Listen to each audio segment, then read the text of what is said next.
Hello everyone, in this video I am going to discuss the very important topic of research that is hypothesis. ये आपकी हर type की research में काम आता है and student often get confused with this topic. I will try to explain it in a very simple language. Please subscribe my channel and press the bell icon for timely notification of my all videos. Now we are going to start this topic that is hypothesis. Hypothesis is mere assumptions to prove and disprove. It is an predictive statement. Predictive means यानी कि हम यहाँ पे assumption लेके चलते हैं, हम predict करते हैं, capable of being tested by scientific method. Scientific method here mean the various method we use to जज कि आवर हाइपोथेसिस इज राइट और wrong. The related to an independent variable to some dependent variable, like we want to set a relationship between the cause and effect relationship. Before going through the topic, we have to discuss the few terms related to the hypothesis. Now the first one is population. Population क्या होता है? The complete collection of all the element to be studied. जो भी हम study करना चाह रहे हैं, जैसे मैं बात करती हूँ कि I want to study the food habits of the children regarding a particular age, तो हमारी वो क्या हो गई, हमारी एक पॉपुलेशन हो गई. बहुत सारे बच्चे हैं लेकिन हम सबकी स्टडी नहीं कर सकते because of some of the problems, like time का भी प्रॉब्लम रहेगा, कॉस्ट भी आएगी उसके अंदर. तो हम वहां पे क्या करते हैं, हम सैंपल लेते हैं जो रिप्रेजेंट करता है हमारी पूरी पॉपुलेशन को. सैंपल क्या हो गया, a sub collection of elements drawn from a population, यानी कि हम उसमें से कुछ सैंपल ले लेंगे on the basis of sample size formula, so that we come to know about the कि what is the food habits of the children regarding this particular product or this particular age group. Now hypothesis testing, that is the main topic and the student हमेशा confused रहता है कि hypothesis है क्या. Hypothesis is a technique to test some hypothesis about the parent population from which the sample is actually drawn. हम कहते हैं कि statistical technique हमारी कौन सी hypothesis testing है, जो population में से हम sample को लेते हैं, ठीक है, तो उसके बारे में हम एक assumption मान के वहां पे चलते हैं. Hypothesis is statistics is simply a quantitative statement about the populations. Population के लिए quantitative statement हम लेके वहां पे चलते हैं. For example, student who receive counseling will show a greater increase in creativity than student not receiving a counseling. Here we want to know कि whether there is a effect of the counseling on the creativity of the student or no. तो हम वहां पे एक assumption लेके चलेंगे कि जिनको काउंसलिंग वहां पे मिला है उनकी क्रिएटिविटी बढ़ गई, उनकी परफॉर्मेंस इंक्रीज हो गई as comparison to the student who don't get the counselling. तो this is known as the hypothesis कि हमने वहां पे एक assumption लगा ली. Now we discuss about the very important thing, the characteristics of the hypothesis. जब भी हम हाइपोथेसिस बनाएंगे तो ये सबसे इंपॉर्टेंट होता है हमारी रिसर्च के अंदर, क्योंकि our research is based on this. First of all we have to decide about the objective. On the basis of objective we have to make the hypothesis. ठीक है, तो जो हमारा हाइपोथेसिस है should be clear and precise. हमारा जो hypothesis वो clear होना चाहिए कि हमने क्या हाइपोथेसिस बनाया, क्योंकि हमें उसी के बेसिस पे अपने रिजल्ट लेके आने होंगे. तो आपका माइंड क्लियर होना चाहिए कि अब आपके ऑब्जेक्टिव ये थे, आपने ये हाइपोथेसिस बनाया है, और प्रिसाइज मतलब होना एक्यूरेट होना चाहिए, ट्रू होना चाहिए. ये नहीं कि आप कुछ भी वहां पे हाइपोथेसिस बना के चल पड़ोगे. सेकेंड, जब हम बात करते हैं hypothesis should be capable of being tested, यानी कि जो हमने हाइपोथेसिस बनाया है वो टेस्टेड होने के कैपेबल हो. ये नहीं होना चाहिए कि हमने कह दिया कि हमने पूरा पॉपुलेशन वहां पे ले लिया, हमने जो भी सैंपल लिया है वो इजी टू टेस्टेबल हमारा वहां पे होना चाहिए. Next one is hypothesis should state relationship between the variable. देखो, जब भी हम हाइपोथेसिस की बात करते हैं तो हम ये बात करते हैं, हम कहीं ना कहीं कॉज एंड इफेक्ट की बात करते हैं, हम इंडिपेंडेंट डिपेंडेंट वेरिएबल्स की बात करते हैं, और हम उनके अंदर एक रिलेशनशिप एस्टेब्लिश करने की कोशिश करते हैं कि इसका उस पर कोई इफेक्ट हुआ या नहीं हुआ. जैसे हमने एग्जांपल लिया कि counselling, is there is any effect of the counselling on the creativity of the person or no, then there is one dependent variable is there and one independent variable is there. जो hypothesis हमारा होता है should be limited in scope and must be specified. हम वहां पे लेके चलते हैं कि हमारा लिमिटेड स्कोप के अंदर होना चाहिए, स्पेसिफिक होना चाहिए कि हमने इस चीज को वहां पे मेंशन किया है. जैसे हम एज ग्रुप की बात करते हैं तो वहां पे एज ग्रुप ही आना चाहिए. हम बात करते हैं इनकम की, हम कहते हैं कि ऑन द बेसिस ऑफ, हम कहते हैं जो भी we want to know about the consumer perception regarding a particular product on the basis of age, हम कई बार कहते हैं on the basis of income. तो ये हमारा वहां पे हाइपोथेसिस बन जाएगा. Hypothesis should be stated as far as possible in most simple terms. ये भी वही बात होगी कि हमारा जो हाइपोथेसिस है वो सिंपल होना चाहिए, अंडरस्टैंड होना चाहिए, इजीली अंडरस्टैंडेबल हमारा होना चाहिए. ठीक है, Hypothesis must explain the fact that gave rise to a need of explanation. It means hypothesis explain what it claims to explain. जो भी हमने ऑब्जेक्टिव बनाए हैं उसके बेसिस पे हम अपना हाइपोथेसिस वहां पे बनाएंगे. ये नहीं कि हम हाइपोथेसिस कुछ कर रहे हैं और वहां पे इजी टू एक्सप्लेन होना चाहिए, सिंपल होना चाहिए, हमारा वहां पे क्लियर होना चाहिए, रिलेशनशिप बिटवीन द वेरिएबल्स वहां पे हमारे क्लियर होने चाहिए कि what we want to justify in our research. Now सबसे इंपॉर्टेंट चीज आती है प्रोसीजर. कैसे हाइपोथेसिस टेस्टिंग हम वहां पे करेंगे. सबसे पहले हम सेटअप द हाइपोथेसिस, हम हाइपोथेसिस बनाते हैं, we discuss it, set up a suitable significant level हम लेके चलते हैं. ये this is a process. Now we discuss the process one by one. सबसे पहला स्टेप आता है हमारा सेटअप द हाइपोथेसिस. ये सबसे इंपॉर्टेंट स्टेप भी है क्योंकि इसी में हमें पता चल जाएगा कि what is the importance of the hypothesis. ठीक है, hypothesis there are two type of hypothesis, one is null and second one is alternative.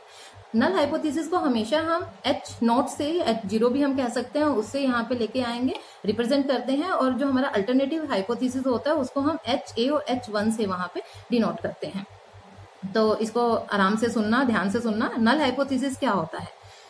Now, the hypothesis that there is no significant difference between the specific population. देखो ये line सबसे important है, इसी में हम हमेशा कंफ्यूज हो जाते हैं कि hypothesis there is no significant difference between the specific population. अगर हमने दो पॉपुलेशन ली हैं, हमने कहा कि फूड हैबिट्स देखनी है, हमने दो बच्चों की फूड हैबिट्स देखनी है और दोनों के अंदर कोई डिफरेंस नहीं है, तो वो हमारा नल हाइपोथेसिस हुआ. हम ये लेके चलते कि नो सिग्निफिकेंट डिफरेंस.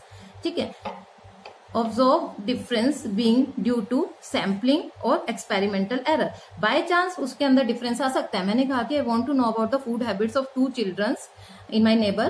तो वहां पे हमने कहा कि उनके अंदर हाइपोथेसिस में लेके चलते कोई भी फूड हैबिट के अंदर डिफरेंस नहीं है. अगर स्लाइट डिफरेंस आ गया, मे बी वो बाय चांस आ गया, मे बी कोई हेल्थ प्रॉब्लम हो गई, मे बी कुछ और प्रॉब्लम वहां पे हो गया, तो वहां पे हम नल हाइपोथेसिस लेके चलेंगे. यानी कि यहाँ पे दोनों चीजों के अंदर, दो वेरिएबल्स के अंदर कोई भी सिग्निफिकेंट डिफरेंस नहीं होगा.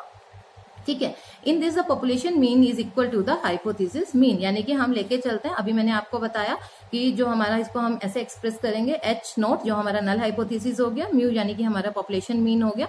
ये जो हमारा हाइपोथेसिस मीन है, दिस इज इक्वल टू, हम कहते हैं कि 100 है, हमने 100 का वहां सैंपल लिया, तो देयर इज नो डिफरेंस. ठीक है, तो हमारा वहां मीन सेम है, कोई डिफरेंस नहीं है हमारी पॉपुलेशन के अंदर. ठीक है, for example, here is one example for you. We are to compare a method and B method on the basis of performance. ठीक है, if we proceed on assumption that both methods are equally good, अगर हम कहते हैं कि A method है, B method है, दोनों हमारे इक्वल हैं उनकी परफॉर्मेंस बेसिस पे. ठीक है, there is no difference, तो then assumption is termed as the null hypothesis. Right? हम कहते हैं कि new scheme that is launched by the government. ठीक है, हम कहेंगे कि impact of the new scheme on the different consumers in the market if the scheme is for the consumer. तो हम कहेंगे इसके अंदर नल हम क्या बनाएंगे, there is no significant difference of new scheme on the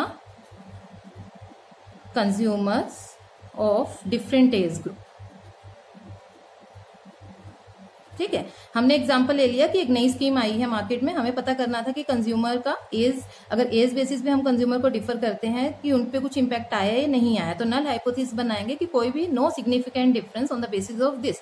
लेकिन अगर हम अल्टरनेट की बात करते हैं, इसका रिवर्स में हम आ जाएंगे, the hypothesis that there is a significant difference between the specific population. अगर हम कहते हैं, अगर हमने ये एनालिसिस किया on the basis of some test और हमारा आ जाता है कि उन दोनों के अंदर रिलेशनशिप है, तो वो हमारा अल्टरनेटिव हाइपोथेसिस होगा. राइट, तो इसके अंदर हम क्या लेके चलेंगे, अल्टरनेटिव को हमेशा हम लेके चलते हैं HA से हम डिनोट करते हैं. हम कहेंगे जो पॉपुलेशन हाइपोथेसिस मीन है that is not equal to the population mean. तो हमने यहाँ एक स्टेटमेंट बनाई, population mean is not equal to 100. जो हमारा पॉपुलेशन मीन है वो 100 के इक्वल नहीं है, मे बी मोर और may be less than the 100. ठीक है, अब जो हमारा अल्टरनेटिव हाइपोथेसिस है वो हमारा population mean is greater than 100 भी हमारा वहां पे हो सकता है और लेस देन भी हमारा वहां पे हो सकता है. That is depend upon your results also. ठीक है, नाउ अब हमारा ये क्लियर हो गया. सबसे पहले हमें वहां पे हाइपोथेसिस हमने टाइप डिस्कस कर लिए, नल होता है और हमारा अल्टरनेट होता है. नल हो गया जिसमें हमारा कोई सिग्निफिकेंट डिफरेंस नहीं है, और अल्टरनेट हो गया जिसमें हमारा सिग्निफिकेंट डिफरेंस है. Now we start with the second step, that is a significant level. ये भी बहुत इंपॉर्टेंट चीज है, क्योंकि जब भी हम रिसर्च की बात करते हैं वी ऑलवेज कंफ्यूज की what is a significant level and how we justified our result on the basis of this significant level. तो मैंने काफी इजी वे में इसे एक्सप्लेन कर रही हूं मैं यहाँ पे। Test of validity of H0 against HA at certain level of significant, ठीक है। जो हम टेस्ट ऑफ वैलिडिटी करते हैं कि what we want to measure, exactly हम वही मेजर कर रहे हैं। किसके लिए मेजर करते हैं? जो हमने नल हाइपोथेसिस बनाया और अल्टरनेटिव हाइपोथेसिस बनाया, ठीक है। हमारे यहाँ पे हमें सिग्निफिकेंट लेवल हमारा डिफर कर सकता है। बेसिकली इसको यूज करते हैं 95% के लिए या 99% के लिए हम इसे यूज करते हैं। In case we take the significant level at 5%, अगर हम उसे 5% लेते हैं, means that researcher is willing to take as much as 5% risk of rejecting the null hypothesis. अगर हम 95% लेके चल रहे हैं तो 5% हमारा वहां पे रिस्क हो गया। क्या रिस्क हो गया? रिजेक्ट करना नल हाइपोथेसिस को। व्हेन इट, जो नल हाइपोथेसिस है, happen to be true and usually determine in advance before testing the hypothesis. जब भी हम हाइपोथेसिस की बात करते हैं तो हमारा जो सिग्निफिकेंट लेवल है हम 2 टेल एंड 1 टेल टेस्ट के ऊपर लेके चलते हैं, ठीक है। 2 टेल टेस्ट 95% हम कह रहे हैं कि 2 टेल टेस्ट पे हम लेके चलते हैं। नल हाइपोथेसिस एक्सेप्टेड हमने कर दिया। ये जो एरिया है हमारा 2.5, जब हम 2 टेल की बात करेंगे तो 5% हमारा रिजेक्शन लेवल हो गया। अगर हम 1 टेल की बात करते हैं, लेफ्ट 1 टेल टेस्ट हमारा यहाँ पे और राइट 1 टेल टेस्ट हमारा यहाँ पे आ जाता है, तो हम यहाँ पे बात करते हैं 5% की, ठीक है। तो significant level is the most important thing. Our result is based on this. तो this is the most important thing. You make your mind की what is the 5% risk and how we reject and accept the null hypothesis and alternative hypothesis, how we accept that alternative hypothesis. Now the next step is setting a text. अब हम जब भी हमने significant level तो decide कर लिया, अब हम डिसाइड करेंगे कि कौन सा डिस्ट्रीब्यूशन टेस्ट हमें उसके ऊपर यूज करना है। I will discuss these test in the later videos. तो I will make videos on these test also. तो इसमें कई सारे टेस्ट हैं। जब से हम बात करते हैं जेड टेस्ट की करते हैं, टी टेस्ट की करते हैं, काई स्क्वायर की करते हैं, एफ की करते हैं, एज वेल एज हम अनोवा की बात भी वहां पे कर देते हैं। So many test are there, on the basis of that we justify whether we are right और wrong on the basis of our research. Next step आता है डूइंग कंप्यूटेशंस। हम इसके बाद क्या करते हैं? हम कंप्यूट करते हैं जितने भी हमने टेस्ट लगाया। On the basis of that we come to the calculations part is carried on with the help of this. Next one is making decisions. अब हमने क्या किया? हमने कैलकुलेशंस कर लिया, we use a test, we decide about the significant level and after that we make the conclusion, we make a decision की whether right और wrong, ठीक है। अब जब भी हम रिसर्च की बात करते हैं तो सबसे इंपॉर्टेंट चीज आती है एरर की आती है, ठीक है। तो हमारे पास 2 ही तरह के एरर होते हैं, type 1 and type 2 error. This is based on the null and alternative hypothesis. Here is null, H0 से हमने इसको लेके हम चल पड़े हैं। हम कहते हैं कि अगर हमारा H0 यानी कि नल हाइपोथेसिस हमारा ट्रू है, ठीक है, हम कहते हैं कि there is no significant difference between 2 groups, हम यहाँ पे लेके चलते हैं और हम उसे एक्सेप्ट कर लेते हैं, तो हमारा वो करेक्ट डिसीजन हो जाएगा यहाँ पे, ठीक है। अगर हमारा जो नल हाइपोथेसिस है वो फॉल्स हो जाता है, ठीक है, और हम उसको रिजेक्ट कर देते हैं, तो भी हमारा करेक्ट डिसीजन हो गया, यानी कि there is significant difference between the 2 group, ठीक है। मैंने एग्जांपल क्या लिया था? There is no significant difference between the 2 age group, ये हमने एक एग्जांपल ले लिया। अगर हम कहते हैं कि उनके अंदर कोई भी सिग्निफिकेंट डिफरेंस नहीं आया on the basis of significant level, जो हमने 0.05 वहां पे लिया, तो हम उसको राइट लेके चलेंगे, एक्सेप्ट कर लेते हैं। अगर हमारा फॉल्स हो जाता है यानी कि उनके अंदर सिग्निफिकेंट डिफरेंस है, तो अगर हम उसे रिजेक्ट कर देते हैं तो हमारा करेक्ट डिसीजन है। लेकिन अगर हमारा नल हाइपोथेसिस वहां पे ट्रू है और हम उसे रिजेक्ट कर देते हैं, तो यहाँ पे टाइप 1 एरर आ जाएगा। समझे कि हमने नल हाइपोथेसिस हमारा ट्रू है, यानी कि there is no significant difference between the 2 age group, लेकिन हमने फिर भी उसको वहां पे रिजेक्ट कर दिया, तो हमारा टाइप 1 एरर आ गया। अगर हमारा जो नल हाइपोथेसिस है वो फॉल्स है, यानी कि वहां पे हम उसके रिजल्ट्स हमारे फॉल्स है, यानी कि सिग्निफिकेंट डिफरेंस आ रहा है 2 ग्रुप के अंदर और हमने उसको फिर भी एक्सेप्ट कर लिया, तो हमारा टाइप 2 एरर वहां पे आ जाएगा। I think you clear with this concept of hypothesis. Thanks a lot for this video. Thank you.